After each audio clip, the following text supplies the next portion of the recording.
I'm gonna be real with you. This is coming from someone who is not really a foldable person. I know you're probably like, yo, why would you even go buy the phone if you were not a foldable person? Look, the Fold series has always been so interesting to me. Every time I unbox a fold, it's exciting. It has always been an exciting piece of tech. All right. I love tech. I like trying different things.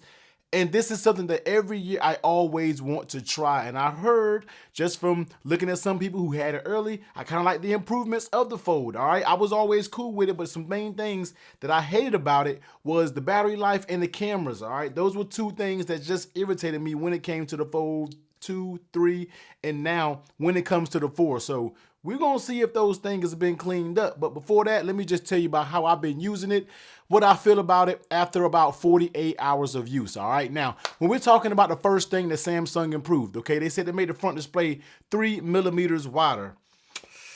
I can't tell much of a difference. I'm going to keep it real with you. Maybe a tiny difference.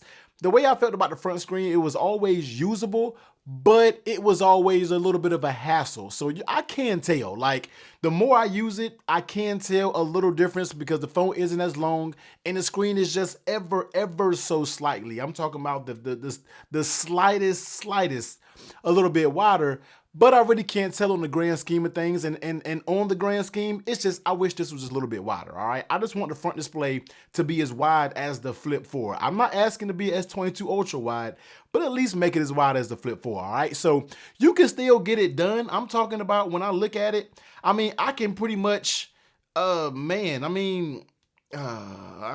typing this. Well, it says I'm going, but you can kind of do it. You know what I mean? It's small. It's small as hell. There is no way to even prove it. You really got to rely on spell check to get this through. But if I wasn't under the camera and all that, I mean, you typing this on your Z Fold, so you can do it. I mean, you can type something fast, and then once you get used to it, you can fly pretty good and just let Gboard learn your pronunciation and your spell correct. And I think you'll be all right. But grand scheme, I wish this was a little bit wider. Just hands down about it. That's why I just wish it was a little bit wider. All right. So that's that when it comes to that. Now, this is the first fold to where I didn't feel like it was really heavy and weighing down your hand. The previous folds I felt like were pretty heavy, but when I hold this one, I'm not really getting that same heft feeling. I can definitely feel like they shaved a few pounds. This has been doing a little bit of working out when we are talking about on the pound side. So not as heavy when we are talking about a foldable. Now, there's one thing that I know a lot of people talked about. Some people didn't really talk about, but the sides on the phone. All right. This year, Samsung went with a more of a squared off design. And honestly, I like that design. Now, I may not be a fan of the super shiny sides, and I actually already got a mark. Let me see if you can see it. I already got a scratch right here. You might not be able to see it, but I mean, it's Fold Life Accessories is a little suspect, so what can you expect? But the squared off sides, in my opinion, feel really good. And it feels a little bit better to hold in your hand, in my opinion, with the squared off sides. So I'm a fan of it. I like everything that's squared off. The Z Fold 3 was a little bit more rounded on the sides. And I feel like it made a little bit more of an aggravating time, especially when we are talking about screen protectors. So, and if you want to see the screen protector video, I'll be sure to pop that installation video. Maybe they may be dropping the same time, but it's on my main channel, man. Technically T. But it can run screen protectors without an issue because you don't have any curved sides or anything like that. So I like the change, honestly, of it being a little bit curved. So, well, squared, not curved. I like the fact that it's a little bit squared and not curved off like the Fold 3. So, and now when you come with the hinge, I mean, the hinge feels really good. All these hinges are going to feel really good. I got the Flip 4 over there. As soon as I flipped it, I was like, yeah, I can tell that hinge is a little bit different. I can tell it has that friction there. I know they're going to break in over time, but this hinge feels really, really good. I mean, it's just like every upgrade of the foldable that we get, the hinge always feels good. The hinge feels good on this one as well. You can't really take anything away from it, all right? Now, getting into it, we don't really got to say much about the actual screen. This screen, you already know what it is. It's a more of a square design now, so I can't tell a big difference between this one and the previous Fold 3.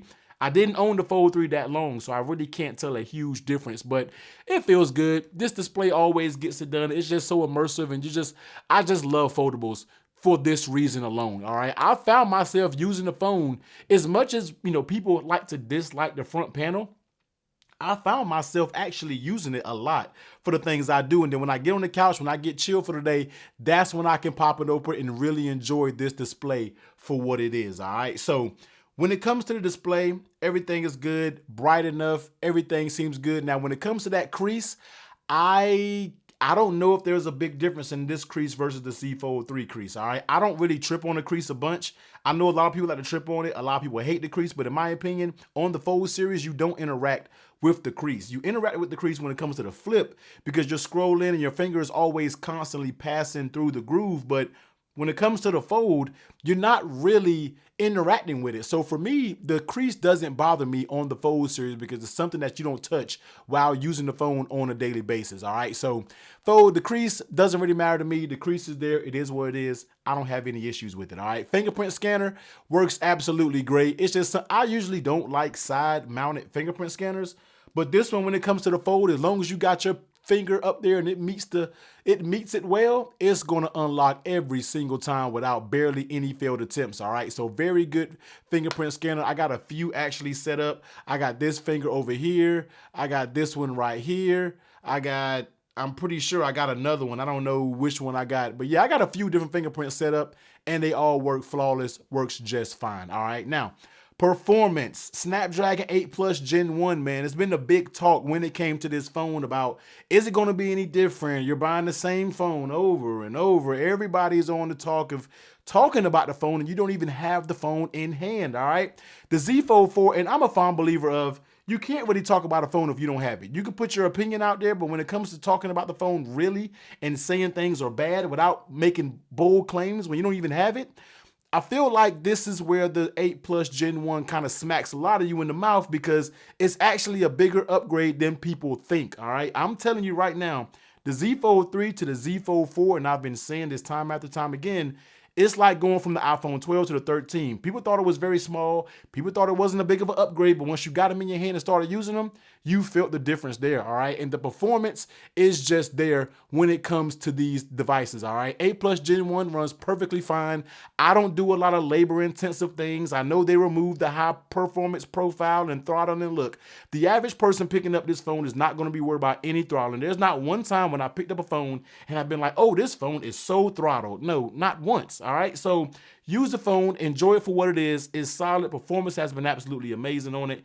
Everything that I need to do flies. And I don't really do a lot on my phones when it comes to that. I work from home all day. So I'm not really grinding this phone all the way down with doing stuff on it nonstop long. No, I don't do that on my phones. But if you do, more power to you. But for battery life, all right, let's go ahead and talk a little bit about battery life because that has been the one thing that has been beaten in the ground so much, talking about battery life. Now, of course, I can't really talk a lot about battery life because it's been 48 hours. All right. It's been only 2 days with me using this thing. So it's still actually learning my usage patterns. But so far, battery life has been decent. I'm not going to say it has been amazing.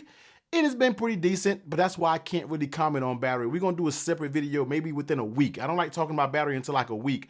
But yesterday, actually, I pulled about 6 hours of screen on time, and I was on my phone a lot yesterday. And then today, and you can see what time it is, today is draining pretty quickly for some odd reason. So it's 7:04, but this has been off the charger. It's 82%.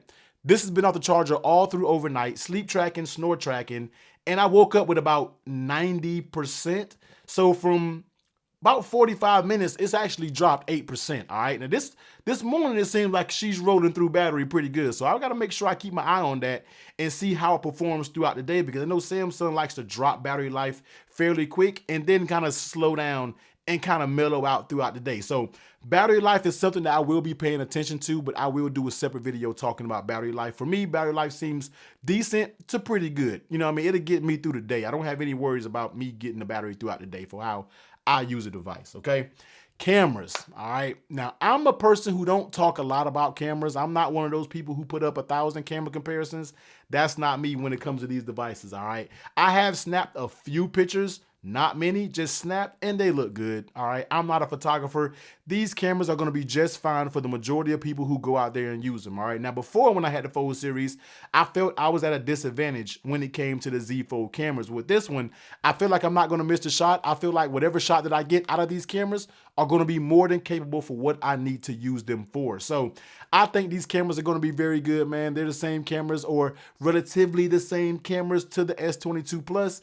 Yes, we still would like to have the S22 Ultra cameras in there. We all know that. Maybe one day we'll see it. Samsung, I don't know why the hell it's not possible to slap the S22 Ultra cameras in here. All right, so that's that. And then when it comes to the S Pen, I have the S Pen over there with the actual case. I haven't even gotten to the S Pen. I'm gonna be honest with you, I'm not a huge S Pen person. I never use my S Pen on the S22 Ultra.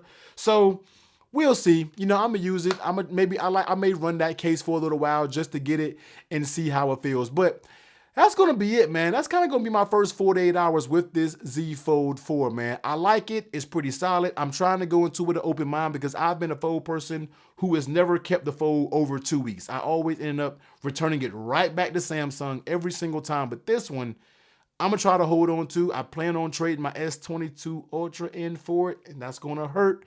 But I'm gonna try to do it. All right, I'm gonna try to trade it in for the S22 Ultra, and yeah, we gonna see, man. So expect a bunch of videos about this Z Fold 4. If you want to know a bunch of accessory videos for the Z Fold 4, head over to my main channel, Technically T, where I just covered nothing but accessories only. But over here, we talking about the smartphones. All right, so yo, make sure you hit that like button, subscribe if you want to. I'm not a person that's gonna be like, make sure you hit the subscribe button if you feel cool enough to come back and join me with this foldable talk. I got the Flip 4 also sitting on my desk over there, so we're going to talk about that. It's kind of hard to kind of share time between these two phones because they're so good, but we're going to get into both of them, and we're going to go ahead and get in down to the low down dirty of how I really feel about it. Just because I paid my own money for this, I'm not going to give it a pass or anything like that. If I don't end up liking it, then I don't like it, and it'll just be here because I've already traded my S22 Ultra in, all right?